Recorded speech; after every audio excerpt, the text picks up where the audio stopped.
김현우 대령의 사무실은 시간의 흐름마저 멈춘 듯 고요했다. 오래된 나무 책상은 닳고 닳아 윤기를 잃었고 그 위에는 얇은 서류철 몇 개와 뚜껑이 열린 잉크병, 그리고 언제부터 놓여 있었는지 모를 식은 차 한 잔이 전부였다. 탁상 스탠드에 흐릿한 불빛만이 책상 한 귀퉁이를 겨우 비출 뿐 방 전체는 어둠 속에 잠겨 있었다. 똑, 똑, 똑. 벽에 걸린 낡은 괴종시계의 초침소리만이 이 정적을 가르고 있었다. 그 소리는 마치 김대령의 병든 심장이 불안하게 뛰는 소리처럼 들렸다. 그는 한 손으로 턱을 괴고 창밖을 응시했다. 창밖은 깊은 어둠에 잠겨 있었고 멀리 희미하게 빛나는 변경의 불빛만이 그의 시야에 들어왔다. 그의 눈빛은 아득히 먼 곳을 바라보는 듯 했지만 그 속에는 깊은 생각과 감출 수 없는 고독이 깃들어 있었다. 김현우 대령은 대한민국 육군에서 존경받는 인물이었다. 그는 전략과 전술에 능통했으며 어떤 난관에도 침착함을 잃지 않는 지휘관으로 명성이 자자했다. 그러나 최근 몇 년간 그의 건강은 급격히 악화되었다. 아무에게도 알리지 않았지만 그는 희귀하고 치명적인 자가 면역 질환을 앓고 있었다. 몸은 날마다 쇠약해지고 있었지만 그의 정신력만큼은 강철 같았다. 그는 자신의 병이 임무 수행에 방해가 될까봐 단 한 번도 내색한 적이 없었다. 오히려 그는 더욱 철저하게 자신을 고립시켰다. 사람들과의 불필요한 접촉을 피하고 늦은 밤까지 사무실에 홀로 남아 업무에 몰두했다. 병의 고통은 그의 그림자처럼 따라다녔지만 그는 그것을 숨기기 위해 더 차갑고 무뚝뚝한 가면을 썼다. 그 결과 동료들 사이에서는 그가 차갑고 비사회적인 완벽주의자라는 평판이 퍼져 있었다. 어느 추운 겨울 아침이었다. 새벽 일찍 변경을 순찰하던 김 대령은 훈련소 한 구석에서 웅크리고 있는 이준호 이병을 발견했다. 갓 입대한 듯 앳된 얼굴의 준호는 추위에 몸을 떨고 있었지만 그의 손에는 자신이 먹다 남긴 건빵 조각이 들려 있었다. 준호는 그 건빵을 주위에 어슬렁거리는 마른 들개에게 조심스럽게 내밀었다. 들개는 경계심 가득한 눈으로 준호의 손을 핥았다. 준호는 자신의 점심 배식량 중 절반을 이미 그 들개에게 나누어 준 뒤였다. 김대령은 멀리서 그 모습을 지켜봤다. 준호는 얼어붙은 손으로 남아있는 건빵을 부스러뜨려 마저 들개에게 건네고 있었다. 자신의 몸 하나 추스르기도 힘든 상황에서 타자를 돌보는 준호의 모습은 김대령의 마음속 깊은 곳에 잠들어 있던 인간적인 온기를 건드렸다. 김대령은 아무 말 없이 발걸음을 옮겼다. 순찰을 마친 후 식당으로 향하던 그는 잠시 걸음을 멈추었다. 이미 식사는 끝났지만 그는 주방장에게 따로 부탁해 따뜻한 죽 한 그릇과 주먹밥을 준비하게 했다. 그리고는 아무도 없는 틈을 타 준호가 앉아있던 훈련소 구석에 조용히 그것들을 놓아두었다. 그는 준호가 눈치채지 못하도록 빠르게 자리를 떴다. 흙먼지 묻은 주먹밥 옆에 놓인 김이 모락모락 나는 죽 한 그릇과 따뜻한 주먹밥은 혹독한 훈련과 배고픔에 지쳐있던 준호에게 작은 위로가 되었다. 준호는 누가 놓고 갔는지 알 수 없었지만 그 따뜻한 온기에 눈시울이 붉어졌다. 김대령은 멀리서 준호가 그것을 발견하고 작게 미소 짓는 것을 확인하고서야 비로소 차가운 얼굴 뒤에 숨겨진 잔잔한 미소를 지었다. 이 작은 행동은 그의 내면에 여전히 따뜻한 인간미가 흐르고 있음을 보여주었다.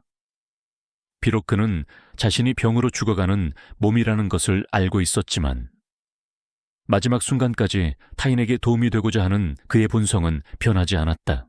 사무실로 돌아온 김대령은 무심코 자신의 왼쪽 손목을 쓸어내렸다.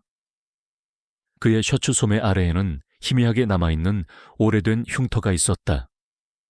어릴 적 사고로 인한 상처로 알려져 있었지만 사실 이 흉터는 그가 젊은 시절 은밀히 수행했던 위험한 의학 실험의 흔적이었다.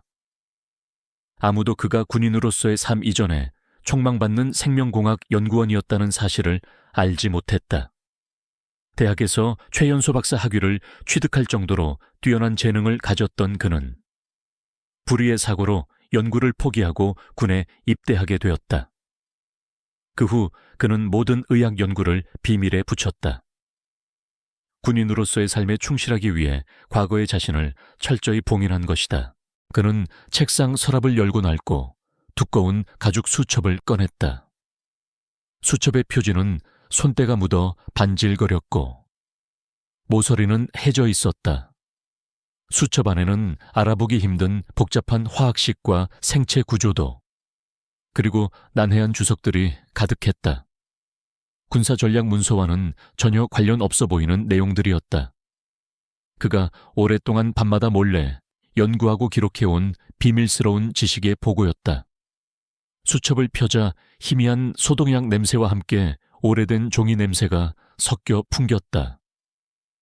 그는 손가락으로 수첩 속의 복잡한 그래프를 쓸어내렸다. 그의 눈빛은 어둠 속에서도 깊은 사색에 잠겨 있었다. 이 수첩은 그의 숨겨진 삶. 그가 결코 잊을 수 없었던 과학자로서의 열정과 탐구심을 고스란히 담고 있었다. 그것은 그의 현재의 삶과는 전혀 동떨어진 듯 보였지만 사실 그의 가장 깊은 곳에 자리한 본질과 연결되어 있었다. 그는 자신이 곧 죽을 것이라는 것을 알고 있었지만 이 수첩 속 지식들이 언젠가는 세상에 드러나 누군가를 구할 수 있기를 막연히 바라고 있었다.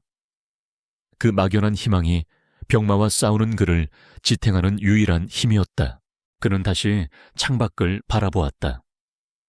멀리서 들려오는 신병들의 우렁찬 함성 소리가 그의 귀에 새으며들었다.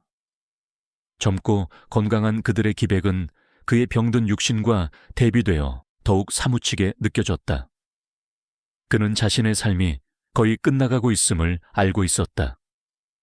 하지만 그 끝자락에서 그는 자신이 무엇을 할 수 있을까를 고민했다. 수첩 속의 복잡한 공식들은 단지 지식이 아니라 어쩌면 그가 이 세상을 떠나기 전에 마지막으로 남길 수 있는 유산일지도 모른다는 생각이 그의 뇌리를 스쳤다. 김현우 대령의 일상은 차가운 정적 속에서 흘러갔지만 그의 내면은 서서히 타오르는 불씨를 품고 있었다. 그 불씨는 곧 거대한 불길이 되어 그의 세계를 뒤흔들 준비를 하고 있었다. 그리고 그 불길은 가장 예상치 못한 방식으로 시작되었다. 어느 날 아침, 사단 의무실에서 비상이 걸렸다. 신병 훈련소에서 발생한 원인 불명의 호흡기 질환이 빠르게 확산되고 있다는 보고가 올라온 것이다. 처음에는 단순한 감기로 여겨졌지만 환자들의 증상은 급격히 악화되었다. 고열, 극심한 기침, 폐렴 증세가 나타나더니 심지어 몇몇 신병들은 호흡곤란으로 쓰러지기 시작했다. 특히 이준호 이병이 속한 훈련소에서 가장 많은 환자가 발생했다. 젊고 건강해야 할 신병들이 속절없이 병매 쓰러지는 모습은 군 전체에 충격을 안겨주었다. 군 병원은 순식간에 포화 상태가 되었고 의료진은 영문도 모른 채 밀려드는 환자들을 감당하기에 버거워했다. 김대령은 이 소식을 접하고 심장이 철렁 내려앉는 것을 느꼈다. 평소 감정 표현이 거의 없던 그였지만 그의 눈빛은 불안하게 흔들렸다. 그는 즉시 의무실로 향했다. 군의관들의 보고를 들으면서 그의 미간은 점점 더 깊게 찌푸려졌다. 바이러스의 초기 증상과 확산 속도는 그가 과거에 연구했던 특정 병원체와 놀랍도록 유사했다. 하지만 동시에 기존에 알려진 어떤 바이러스와도 일치하지 않는 변칙적인 특성을 보였다.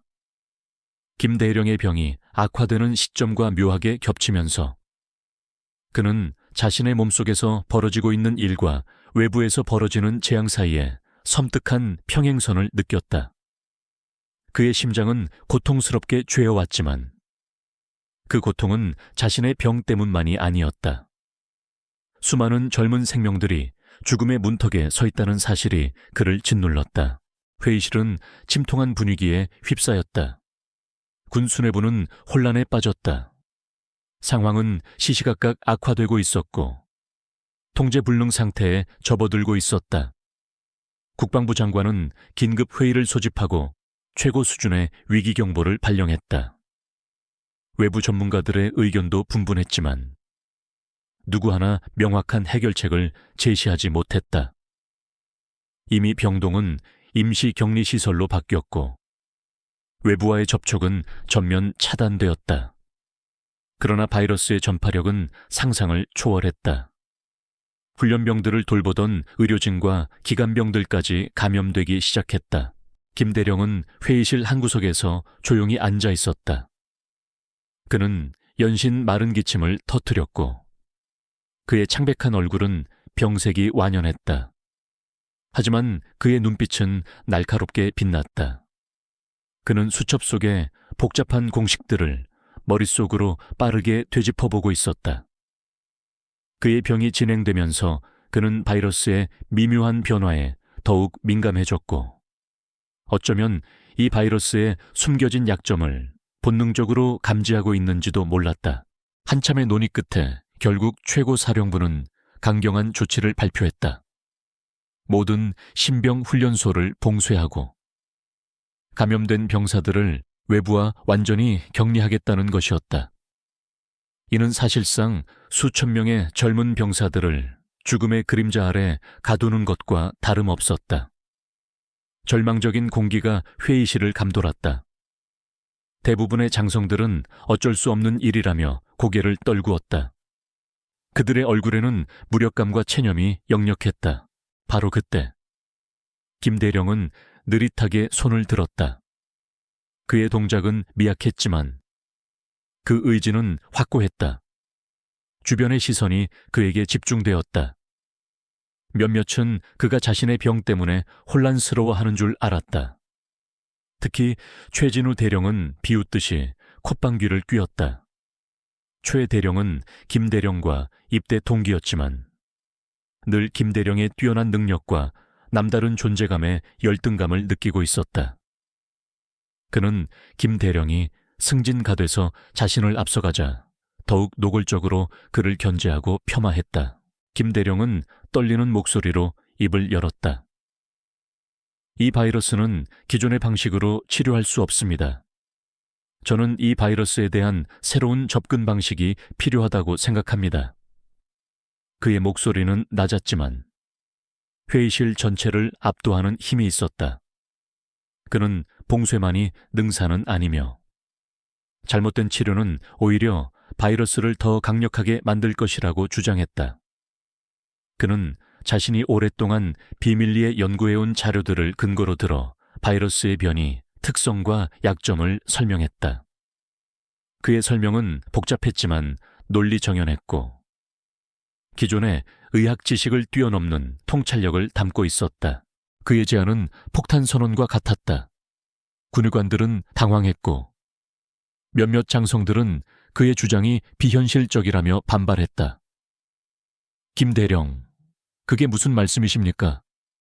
대체 어디서 그런 근거 없는 지식을 얻으셨습니까? 지금은 검증되지 않은 개인의 주장을 들을 때가 아닙니다. 최진우 대령이 비아냥거리며 말했다. 그의 목소리에는 시기와 질투가 섞여 있었다. 그는 김 대령이 또다시 주목받는 것이 못마땅했다. 그러나 박민준 소장은 달랐다. 그는 젊고 개방적인 사고방식을 가진 엘리트 장교였다. 그는 김 대령의 설명 속에서 희망의 빛을 보았다. 박 소장은 오래전부터 김 대령의 남다른 통찰력을 존경해왔다. 그는 김 대령의 제안이 비록 파격적이지만 지금처럼 절망적인 상황에서는 한 줄기 빛이 될 수 있다고 직감했다. 그는 김대령의 제안에 귀 기울였고 그 안에서 기존의 어떤 해결책보다 실현 가능성이 높은 아이디어를 발견했다. 김대령의 제안은 파격적이지만 현재로서는 유일한 대안일 수 있습니다. 더 이상의 지체는 수많은 생명을 잃게 할 뿐입니다. 저는 김대령을 믿습니다. 박 소장은 단호하게 말했다. 그의 말은 회의실의 분위기를 반전시켰다. 최 대령은 얼굴을 붉히며 반박했다. 박 소장님, 아무리 다급해도 검증되지 않은 위험한 시도를 할 수는 없습니다. 김 대령은 과거에도 종종 기이한 행동을 보였습니다. 혹시 그가 뭔가 숨기는 것이 있는 것은 아닙니까? 그의 개인적인 연구는 군 규정 위반일 수도 있습니다.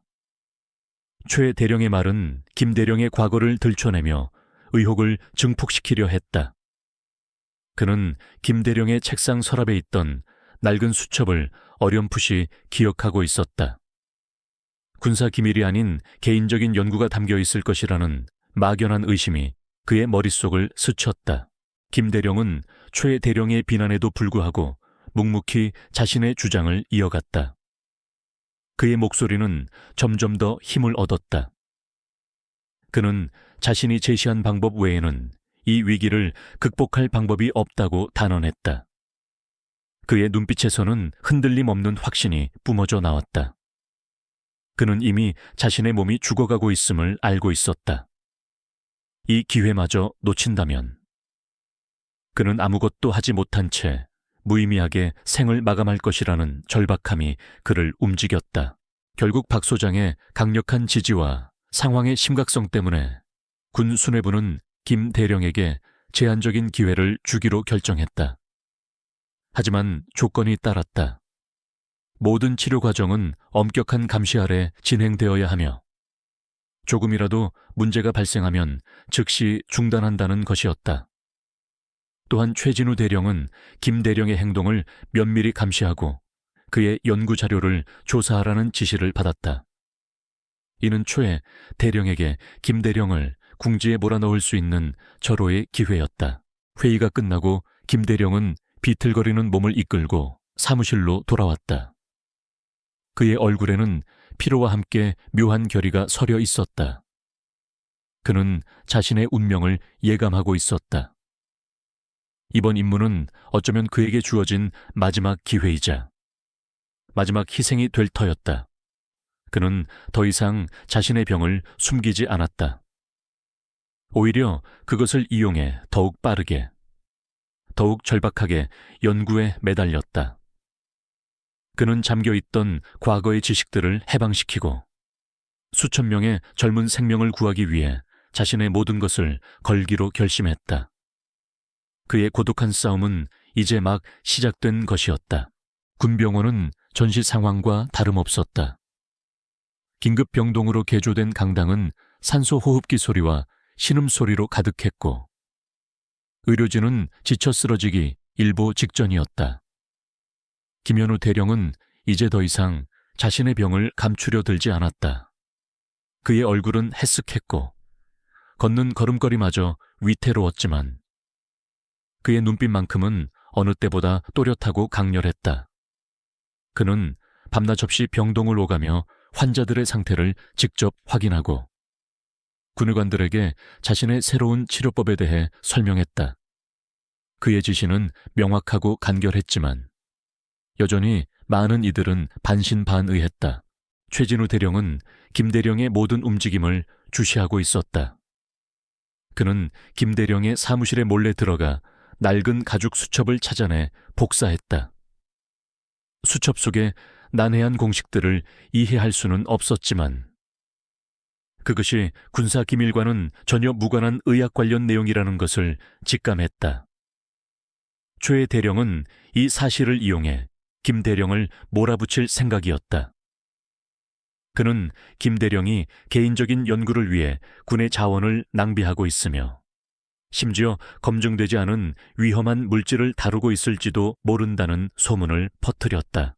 이러한 의심과 비난에도 불구하고 김 대령은 흔들리지 않았다. 그는 오직 환자들을 살리는 데 집중했다. 그리고 운명의 시간이 다가왔다. 바이러스의 확산세가 걷잡을 수 없이 커져가던 어느 날, 최진우 대령은 김 대령의 치료법에 대한 공개적인 검증을 요구했다. 김 대령, 당신의 치료법이 그렇게 뛰어나다면 왜 직접 증명하지 않는 겁니까? 말만 번지르르하게 하지 말고요. 그의 목소리에는 비아냥거림과 함께 노골적인 도전이 담겨 있었다. 최 대령은 이 기회를 통해 김 대령을 완전히 매장시킬 작정이었다. 최 대령의 요구에 따라 가장 위독한 환자 몇 명을 대상으로 김 대령의 치료법을 시험하는 작은 규모의 임상시험이 진행되었다. 군의관들과 박민준 소장, 그리고 최진우 대령이 지켜보는 가운데 김 대령은 직접 주사기를 들었다. 그의 손은 미세하게 떨렸지만 그 떨림은 병 때문이지 불안 때문이 아니었다. 그는 주사액을 조심스럽게 바이러스에 감염된 신병의 정맥에 주입했다. 그의 얼굴에는 온통 땀방울이 송골송골 맺혔다. 그는 환자의 미세한 반응 하나도 놓치지 않으려 애썼다. 처음 몇 시간 동안은 아무런 변화도 없었다. 최진우 대령은 팔짱을 끼고 비웃는 듯한 표정을 지었다. 역시나 시간 낭비였군. 그의 목소리에는 조롱이 가득했다. 박민준 소장마저도 초조한 기색을 감추지 못했다. 그러나 김 대령은 묵묵히 환자 옆을 지켰다. 그는 환자의 맥박과 호흡, 천 변화를 끊임없이 확인하며 자신의 수첩에 무언가를 기록했다. 그의 눈빛은 흔들림 없이 환자를 응시했다. 그때였다. 주사를 맞은 신병의 호흡이 미세하게 안정되기 시작했다. 이어서 고열이 조금씩 내려가기 시작했다. 믿을 수 없는 변화였다. 몇 시간 전만 해도 죽음의 문턱에 서 있던 신병의 얼굴에 미약하지만 생기가 돌기 시작한 것이다. 군의관들은 놀라움에 입을 다물지 못했다. 그들은 자신들의 눈을 의심하며 환자의 바이탈 사인을 다시 확인했다. 모든 수치가 호전되고 있었다. 이 놀라운 광경을 목격한 박민준 소장의 얼굴에는 경이로움과 희망이 교차했다. 대령님, 정말입니다. 환자가 회복되고 있습니다. 그의 목소리는 감격으로 떨렸다. 그는 김 대령에게 깊은 존경심이 담긴 눈빛을 보냈다. 박 소장은 김 대령의 숨겨진 재능과 지식에 대한 확신을 얻게 되었다. 그는 김 대령이야말로 이 위기를 헤쳐나갈 유일한 희망이라는 것을 깨달았다. 그러나 최진우 대령의 얼굴은 경악으로 물들었다. 그의 입은 벌어졌고 눈동자는 흔들렸다. 김 대령의 성공은 그에게 엄청난 충격이자 굴욕이었다. 그는 김 대령이 비범한 능력을 가지고 있음을 인정할 수밖에 없었다. 하지만 인정하는 순간 그의 질투심은 더욱 격렬하게 타올랐다. 그는 이 상황을 자신의 패배로 받아들일 수 없었다. 오히려 김 대령에 대한 증오와 경멸은 더욱 깊어졌다. 그는 재빨리 정신을 수습하고 냉소적인 미소를 지었다. 겨우 한 명 좋아진 걸 가지고 뭘 그리 흥분합니까? 우연의 일치일 수도 있지 않습니까? 게다가 당신의 치료법이 과연 안전한지 누가 보장합니까? 독성이 있을 수도 있고 예상치 못한 부작용을 일으킬 수도 있습니다. 그리고 당신의 그 알 수 없는 연구 자료는 또 뭡니까? 군 규정에 어긋나는 개인적인 실험을 한 건 아닌지 철저히 조사해야 합니다. 최 대령은 즉시 군 수사대에 김 대령의 낡은 수첩과 그의 과거 행적에 대한 조사를 의뢰했다. 그는 김 대령이 혹시 위험한 불법 연구를 진행했을지도 모른다는 의혹을 제기했다. 그의 목적은 김 대령의 치료법이 설령 효과가 있다 해도 그가 비윤리적이거나 불법적인 방법을 사용했다는 점을 폭로하여 김대령을 완전히 실추시키는 것이었다. 최 대령은 이 모든 상황을 김대령의 파멸을 위한 기회로 삼으려 했다. 김대령은 최 대령의 악의적인 비난에도 불구하고 묵묵히 다음 환자에게 향했다. 그의 마음속에는 이제 더 이상 망설임이 없었다. 그는 자신의 병이 얼마나 깊어졌는지, 자신에게 남은 시간이 얼마나 되는지 알고 있었다. 그의 임무는 오직 젊은 병사들을 살리는 것, 그것뿐이었다. 그의 고독한 싸움은 이제 수면 위로 떠올랐고, 그는 자신의 모든 것을 걸고 이 싸움에 임할 각오를 다졌다. 박민준 소장은 김대령의 어깨를 조용히 두드렸다. 대령님, 저희는 대령님을 믿습니다. 최 대령의 방해에도 불구하고 저희는 끝까지 대령님을 지지할 것입니다. 그의 목소리에는 진심이 담겨 있었다. 박 소장은 김 대령의 편이 되어 그를 돕기로 결심했다. 그러나 김 대령은 그저 희미하게 고개를 끄덕일 뿐이었다. 그는 자신이 홀로 감당해야 할 짐이 무엇인지 잘 알고 있었다. 그의 재능이 드러나는 순간, 동시에 더 큰 위험과 더 깊은 고독이 그를 감쌀 것이라는 것을 김현우 대령의 치료법이 초기 성공을 거두자 군 수뇌부는 마침내 그의 제안을 전적으로 받아들이기로 결정했다. 하지만 그와 동시에 바이러스는 더욱 맹렬하게 변이하며 확산되고 있었다. 감염자 수는 기하급수적으로 늘어났고 사태는 걷잡을 수 없이 악화되었다. 모든 신병훈련소는 사실상 거대한 격리병동으로 변모했고 의료 인력과 물품은 바닥을 드러내기 시작했다. 전국에서 가장 큰 군병원인 중앙군사의료원은 이제 김대령의 치료법을 시험할 상징적인 격전지가 되었다. 이곳은 그가 과거 최진우 대령에게 별난 이론이라며 조롱받았던 바로 그 연구실과 가까운 곳이었다. 이곳에서 김대령은 자신의 모든 것을 걸고 마지막 싸움에 임해야 했다. 김대령의 건강은 급격히 악화되고 있었다. 그는 밤낮 없이 연구에 매달렸다. 그의 몸은 피로와 병마로 인해 극도로 쇠약해졌지만 그의 정신력은 더욱 강렬하게 타올랐다. 그는 링거를 맞으면서도 잠시도 쉬지 않고 자료를 분석하고 새로운 약물을 배합했다. 그의 연구실에는 온갖 종류의 시험관과 현미경, 그리고 복잡한 장비들이 어지럽게 놓여 있었다. 그의 눈은 충혈되어 있었고 손은 끊임없이 떨렸지만 그의 손놀림은 정확하고 신중했다. 그는 자신의 삶이 점차 소멸해가는 것을 느끼면서도 오직 바이러스를 극복하겠다는 일념으로 버텼다. 박민준 소장은 김대령을 전폭적으로 지원했다. 그는 김대령의 지시를 따르며 필요한 모든 의료 자원과 인력을 확보하기 위해 동분서주했다. 하지만 군 내부에 회의적인 시선은 여전했다. 많은 장성들은 김대령의 기적적인 초기 성공을 단지 일시적인 현상으로 치부하며 불안감을 감추지 못했다. 그들은 여전히 최진우 대령이 퍼뜨린 소문에 휘둘리고 있었다. 최 대령은 이 기회를 놓치지 않았다. 그는 군사검찰에 김대령의 과거 연구에 대한 전면적인 조사를 의뢰했고 김대령의 비정상적인 집착이 도리어 사태를 악화시킬 수 있다. 는 익명의 투서를 군 수뇌부에 끊임없이 보냈다. 그의 목적은 김대령이 성공하더라도 그의 명예를 더럽혀 끝까지 무너뜨리는 것이었다. 최 대령의 공작은 김대령에게 심리적인 압박으로 작용했다. 그가 치료에 집중하는 동안에도 그의 연구실 주변에는 수상한 그림자들이 배회했고 그의 모든 행동은 감시당하고 있다는 느낌을 지울 수 없었다. 하지만 가장 큰 압박은 따로 있었다. 바이러스는 김 대령이 예상했던 것보다 훨씬 더 빠르게 진화하고 있었다. 그의 초기 치료법이 듣지 않는 변종이 나타나기 시작한 것이다.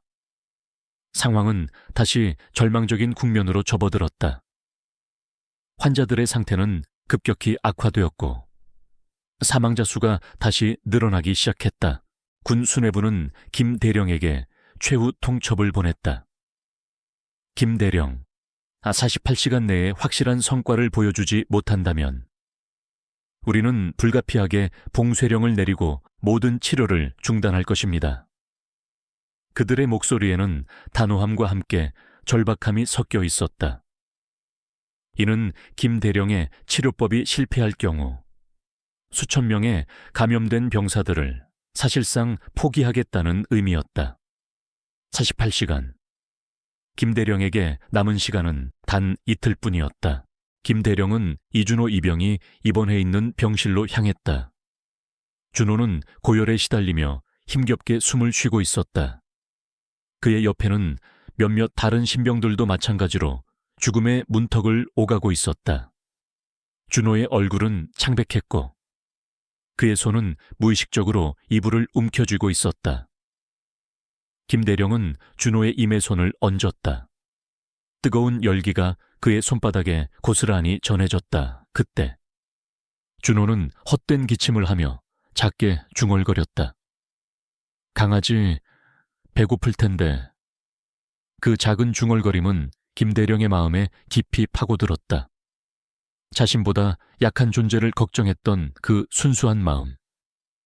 김 대령은 이들을 살려야 한다는 강한 의지를 다시 한번 다졌다. 김 대령은 자신의 연구실로 돌아와 문을 잠갔다. 이제 그는 완전히 혼자가 되었다. 박 소장만이 밖에서 초조하게 기다리고 있을 뿐이었다. 그는 현미경 앞에 앉아 변이된 바이러스 샘플을 응시했다. 그의 머릿속은 복잡한 화학식과 유전자 코드, 그리고 무수히 많은 데이터로 가득 찼다. 그는 온몸의 기력을 쥐어짜내 마지막 힘을 다해 분석에 몰두했다.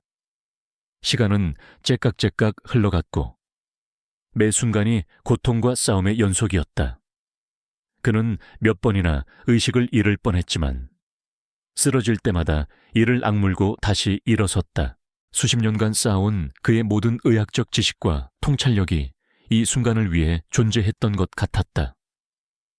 그의 낡은 가죽 수첩은 이제 단순한 연구 기록이 아니라 수천 명의 생명이 걸린 희망의 증거가 되었다. 그는 과거의 실패와 좌절, 그리고 오랜 시간 숨겨왔던 자신의 재능을 모두 끌어올렸다. 그의 손끝에서, 그의 뇌 속에서 절박한 인류의 희망이 재구성되고 있었다. 어둠이 짙어질수록 그의 눈빛은 더욱 형용하게 빛났다. 18시간. 그 시간은 죽어가는 자들의 마지막 숨소리처럼 짧게 느껴졌다. 하지만 그에게는 이 시간이면 충분했다. 그는 자신이 모든 것을 바쳐야 할 이유를 알고 있었다. 그 모든 고통과 압박 속에서도 김현우 대령은 오직 한 가지 목표를 향해 나아갔다. 수천 명의 젊은 생명을 구원하는 것. 그것이 그의 마지막 임무였다. 48시간의 시한은 마치 칼날처럼 김현우 대령의 목을 겨누고 있었다. 중앙군사의료원은 팽팽한 긴장감으로 가득했다. 그의 연구실은 흡사 전쟁터와 같았다. 수많은 계산식과 데이터가 적힌 종이들이 바닥에 흩뿌려져 있었고 그의 얼굴은 땀과 피로로 범벅되어 있었다. 링거줄이 그의 팔에 꽂혀 있었지만 그는 링거액이 다 떨어지는 것조차 알아차리지 못했다. 그는 현미경의 눈을 받고 미세한 바이러스의 움직임을 추적하며 마지막 퍼즐 조각을 맞추기 위해 모든 정신력을 쏟아부었다. 몸은 이미 한계를 넘어섰지만 그의 눈빛만은 꺼지지 않는 불꽃처럼 타올랐다. 그는 문득 자신이 젊은 시절 신약을 개발하던 때를 떠올렸다. 수많은 밤을 새워 연구에 몰두했던 그때의 열정이 지금 이 순간 되살아나는 듯했다. 과거의 실패와 좌절, 그리고 사람들의 비웃음은 그의 마음속에 깊은 상처로 남아있었지만 이제는 그 모든 것이 이 순간을 위한 발판이 되었다. 그는 자신이 틀리지 않았음을 증명해야 했다. 그리고 무엇보다 죽어가는 젊은 생명들을 구해야 했다. 시간은 속절없이 흘러갔다. 47시간이 지나고 있었다. 김대령의 얼굴은 핏기 하나 없이 창백해졌고 손은 끊임없이 경련을 일으켰다. 그는 기침을 하며 피를 토해냈지만 그마저도 닦을 새 없이 다시 현미경으로 고개를 숙였다. 변이된 바이러스의 약점을 찾기 위한 마지막 시도였다. 수많은 조합을 시도했지만 바이러스는 꿈쩍도 하지 않는 듯 했다. 절망감이 그의 어깨를 짓눌렀다. 바로 그때 그는 문득 낡은 수첩의 한 구절에 시선이 멈췄다. 젊은 시절 그가 무심코 적어두었던, 당시에는 중요하게 여기지 않았던 한 가지 가설이었다. 바이러스의 특정 단백질 구조가 환경 변화에 따라 미묘하게 반응한다는 내용이었다. 그는 번개처럼 그 가설을 현재의 바이러스 변이에 대입했다. 그리고 마침내 그는 아주 미세한, 그러나 치명적인 약점을 발견했다. 그것은 기존의 어떤 약물로도 공략할 수 없는, 오직 그의 독창적인 연구만이 찾아낼 수 있는 부분이었다. 김대령의 얼굴에 희미한 미소가 떠올랐다. 그는 마지막 남은 힘을 쥐어짜내 새로운 약물 조합을 만들어냈다. 그의 손은 떨렸지만 그의 움직임은 확신에 차 있었다. 밖에서는 최진우 대령이 군 수뇌부와 함께 초조하게 시간을 기다리고 있었다. 그의 얼굴에는 야비한 미소가 번지고 있었다. 시간이 거의 다 됐습니다. 김 대령의 치료는 실패할 겁니다. 우리는 이제 봉쇄령을 내릴 수밖에 없습니다.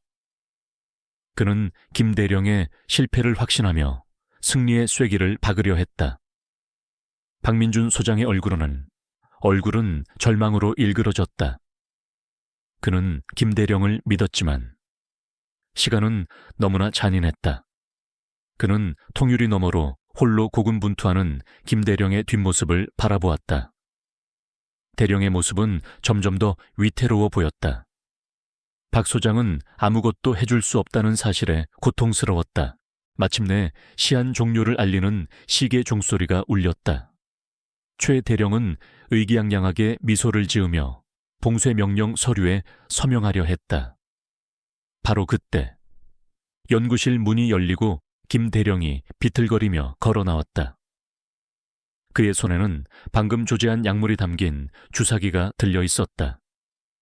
그의 몸은 쓰러지기 직전이었지만 그의 눈빛은 타오르는 불꽃처럼 강렬했다. 아직 끝나지 않았습니다. 그의 목소리는 갈라졌지만 단호했다.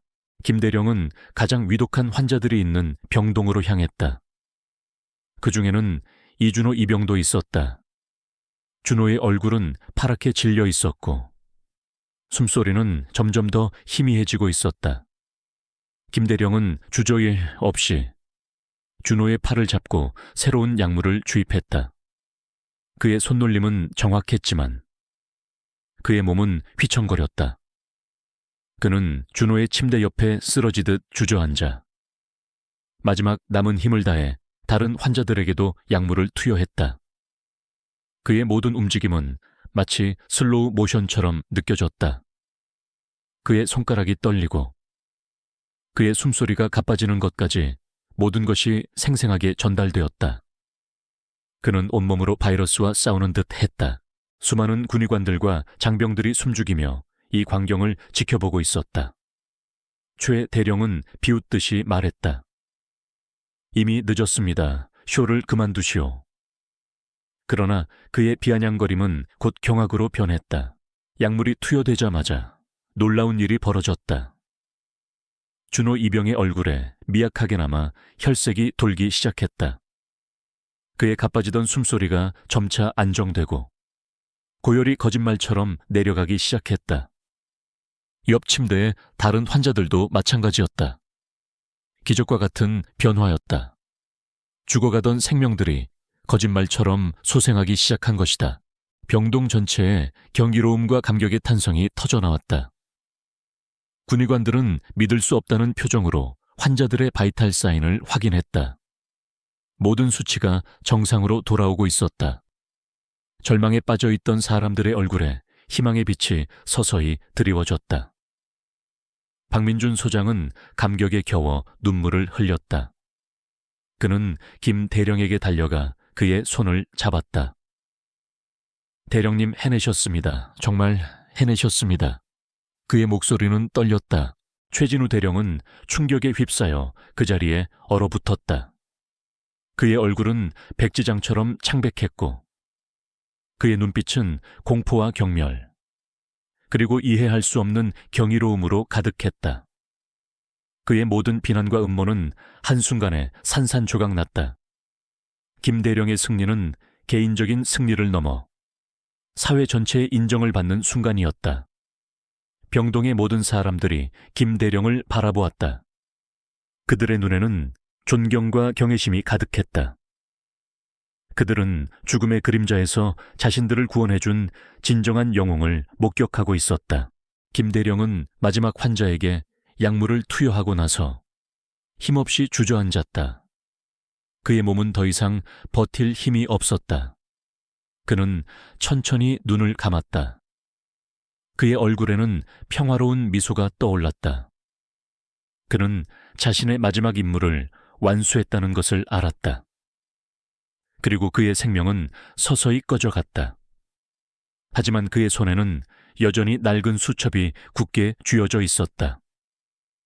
그 수첩은 이제 수천 명의 생명을 구한 기적의 증거가 되었다. 기적 같은 회복 소식은 삽시간에 군 전체, 나아가 전국으로 퍼져나갔다. 죽음의 그림자에 갇혀있던 수많은 젊은 병사들이 김현우 대령의 치료법으로 소생했다는 사실은 모든 이들에게 충격과 함께 깊은 감동을 안겨주었다. 그러나 영웅은 그 자리에 없었다. 김 대령은 마지막 약물을 투여한 직후 자신의 병마를 이기지 못하고 고요히 숨을 거두었다. 그의 얼굴에는 평화롭고 만족스러운 미소가 떠올라 있었다. 그는 마지막 순간까지 자신이 해야 할 일을 다 했다는 것을 알았다. 김 대령의 사망 소식은 슬픔과 함께 깊은 경외심을 불러일으켰다. 그가 비밀리에 앓고 있던 병과 그 병에도 불구하고 수천 명의 생명을 구하기 위해 자신을 희생했다는 사실이 알려지자 국민들은 눈물을 흘리며 애도했다. 언론은 그를 대한민국의 숨겨진 영웅, 마지막까지 조국을 지킨 대령이라 칭하며 그의 희생을 기렸다. 최진우 대령은 김 대령의 성공과 죽음 앞에서 완전히 무너졌다. 그가 김 대령을 모함하고 방해했던 모든 행위들이 백일에 드러났다. 군사검찰은 최 대령이 의뢰했던 김 대령의 과거 연구조사를 통해 오히려 최 대령의 악의적인 음모를 밝혀냈다. 그가 김 대령의 연구 자료를 복사하고 유언비어를 퍼뜨렸던 증거들이 명백하게 제시되었다. 최 대령은 군 규정 위반 및 명예훼손 혐의로 긴급 체포되었다. 그는 군사재판에 회부되었고 모든 계급과 명예를 박탈당한 채 불면계 전역 처리되었다. 그의 삶은 오랜 질투와 시기로 얼룩진 끝에 처참한 파멸을 맞이했다. 한편 박민준 소장은 김 대령의 장례식에서 애도사를 낭독하며 그의 숭고한 희생을 기렸다. 그의 목소리는 슬픔으로 잠겨 있었지만 김 대령의 유산을 이어받겠다는 강한 의지가 담겨 있었다. 장례식 후 박 소장은 김 대령의 사무실에서 그의 유품들을 정리하던 중 낡은 가죽 수첩을 발견했다. 수첩 속에는 바이러스 치료법뿐만 아니라 다양한 질병에 대한 혁신적인 연구와 미완성된 치료법들이 가득했다. 그것은 김 대령이 평생에 걸쳐 쌓아온 지식의 정수이자 인류의 건강을 위한 무한한 잠재력을 담고 있었다. 군 수뇌부는 김 대령의 공로를 인정하여 그에게 대한민국 최고 훈장인 태극 무공훈장을 추서했다. 또한 그의 유지를 기리고 그의 연구를 계승하기 위해 김현우 대령 군사의학연구소를 설립하기로 결정했다. 이 연구소는 그의 낡은 수첩에 담긴 지식들을 체계적으로 연구하고 발전시켜 나갈 것이었다. 단순한 치료법을 넘어선 인류 건강 증진에 기여할 수 있는 기회를 김 대령이 남긴 것이었다. 며칠 후 박민준 소장은 회복된 이준호 이병을 만났다. 준호는 여전히 몸이 완전히 회복되지 않아 다소 야위어 있었지만 그의 눈빛은 맑고 생기가 넘쳤다. 준호는 김 대령의 죽음에 깊은 슬픔을 표했다. 대령님께서 저를 살려주셨습니다. 제게 새로운 생명을 주신 분이십니다. 그의 목소리는 진심으로 우러나오는 존경심으로 가득했다. 박 소장은 준호에게 김 대령의 낡은 만년필을 건네주었다. 이것은 김 대령님께서 평생 아끼시던 만년필입니다. 마지막까지 이 만년필로 연구에 매진하셨습니다. 이제 자네가 이것을 가질 자격이 있다고 생각합니다. 김 대령님께서는 늘 과학의 힘으로 사람을 구해야 한다고 말씀하셨습니다. 그리고 그분은 단순히 오래 사는 것보다 어떻게 사느냐가 중요하다고 하셨습니다. 준호는 만년필을 받아들고 조용히 눈물을 흘렸다. 김 대령의 따뜻한 손길과 자신을 구해준 은혜가 그의 마음속에 다시금 새겨졌다. 박 소장은 김 대령의 수첩에서 발견한 내용을 준호에게 간략하게 설명했다.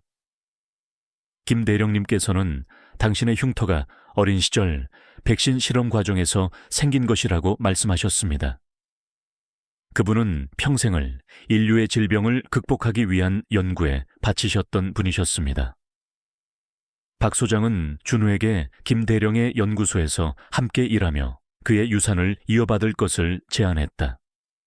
준호는 고개를 끄덕였다. 그의 눈빛에는 김 대령의 뜻을 이어받아 헌신하겠다는 굳은 결의가 담겨 있었다. 늦은 밤, 박 소장은 김현우 대령의 낡은 사무실에 홀로 앉아 있었다. 식은 차 한 잔과 괴종시계의 똑딱거리는 소리만이 그곳을 채웠다. 김 대령이 앉았던 자리에 앉아 그는 창밖을 바라보았다. 멀리 보이는 변경의 불빛은 예전과 다름없이 고요했다. 그는 김 대령과의 짧지만 강렬했던 만남을 되새겼다. 그의 삶은 늘 고독했지만 그 마지막 희생은 수많은 생명을 살리고 인류에게 새로운 희망을 안겨주었다. 그의 죽음은 끝이 아니라 새로운 시작을 알리는 종소리였다. 김현우 대령의 이야기는 이제 전설이 되어 군인들의 가슴 속에 영원히 기억될 것이었다. 김현우 대령이 영면한 지 10년의 세월이 흘렀다. 그의 희생으로 바이러스 위기를 극복한 대한민국은 더욱 굳건해졌다.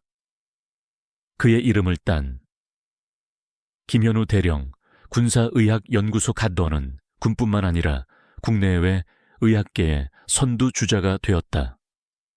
연구소는 김 대령의 낡은 수첩에 담긴 방대한 지식을 바탕으로 수많은 난치병 치료에 기여하며 인류의 건강 증진에 혁혁한 공을 세웠다. 그의 유산은 단순한 기념비가 아니라 살아 숨쉬는 희망의 상징이 되었다. 박민준 소장은 이제 합동참모의장이 되어 있었다. 그의 집무실에는 김현우 대령의 흉상이 놓여 있었다. 그는 중요한 결정을 내릴 때마다 흉상을 바라보며 김 대령의 정신을 되새겼다. 그는 모든 연설에서 김 대령의 숭고한 희생을 언급하며 젊은 군인들에게 헌신과 용기의 중요성을 강조했다. 그의 리더십 아래 군은 과거의 경직된 태도를 버리고 더욱 유연하고 인간적인 조직으로 거듭났다. 이준호 이병은 김 대령의 가장 충실한 제자가 되었다. 그는 김현우 대령 군사의학연구소의 초석을 다지는 데 기여했으며 끊임없는 노력과 뛰어난 재능으로 연구소장의 자리에 올랐다. 그는 김 대령이 물려준 낡은 만년필을 항상 자신의 가운 주머니에 넣고 다녔다. 그의 연구실은 언제나 불이 환하게 켜져 있었다. 그는 김 대령의 미완성 연구들을 완성하고 새로운 치료법을 개발하기 위해 밤낮 없이 매달렸다.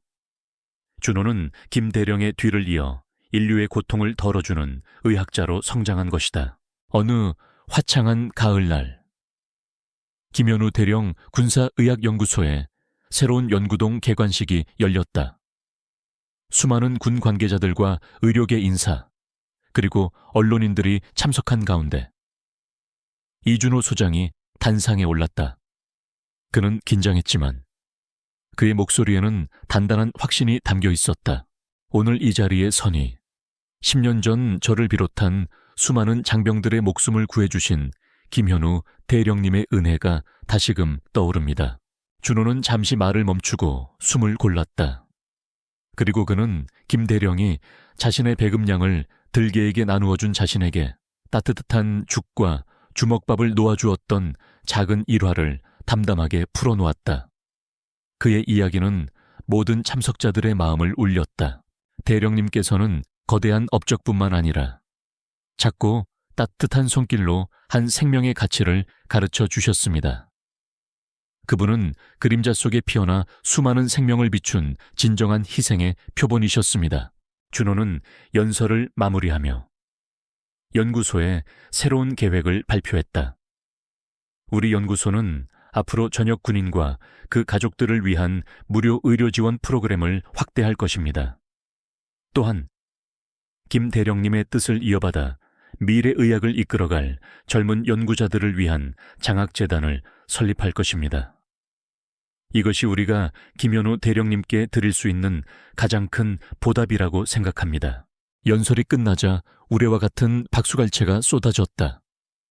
준호는 단상에서 내려와 합참의장이 된 박민준과 악수를 나누었다. 그들의 눈빛에는 김 대령의 유산을 함께 이어가겠다는 굳은 의지가 담겨 있었다. 연구소 건물 한편에는 김현우 대령의 생애와 업적을 기리는 기념관이 세워졌다.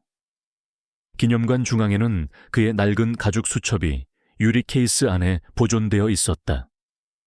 수첩의 마지막 페이지에는 김 대령의 서체가 담긴 짧은 문구가 적혀 있었다. 진정한 희생은 그림자 속에 피어나 수많은 생명을 비춘다. 그의 글씨는 희미했지만 그 메시지는 영원히 빛날 것이었다. 이준호는 기념관 창가에 서서 햇살 아래 훈련하는 젊은 신병들을 바라보았다. 그들의 활기찬 모습은 김 대령이 목숨을 바쳐 지키고자 했던 미래 그 자체였다. 그의 얼굴에는 잔잔한 미소가 떠올랐다. 그는 김 대령이 남긴 따뜻한 온기가 끊임없이 이어지고 있음을 느꼈다. 미래는 알 수 없지만 김 대령이 뿌린 희망의 씨앗은 이미 싹을 얻고 이제는 거대한 숲을 이루어 더욱 많은 생명을 품을 준비를 하고 있었다. 그의 희생은 끝이 아닌 새로운 시작이었으며 그의 이야기는 영원히 살아 숨 쉬는 전설이 될 것이었다. 이 이야기가 당신에게 깊은 울림을 선사했기를 바랍니다. 만약 이 이야기에서 영감을 받아 당신의 삶을 변화시키고 싶다면 지금 바로 구독 버튼을 누르고 알림 설정을 켜서 저희 채널에 가입하세요. 매주 새로운 이야기를 통해 삶의 지혜와 감동을 선사해 드릴 것입니다. 여러분의 작은 관심이 더 많은 사람들에게 희망을 전하는 큰 힘이 됩니다. 좋아요와 댓글, 그리고 공유는 저희에게 큰 격려가 됩니다. 다음 이야기에서 다시 만나요.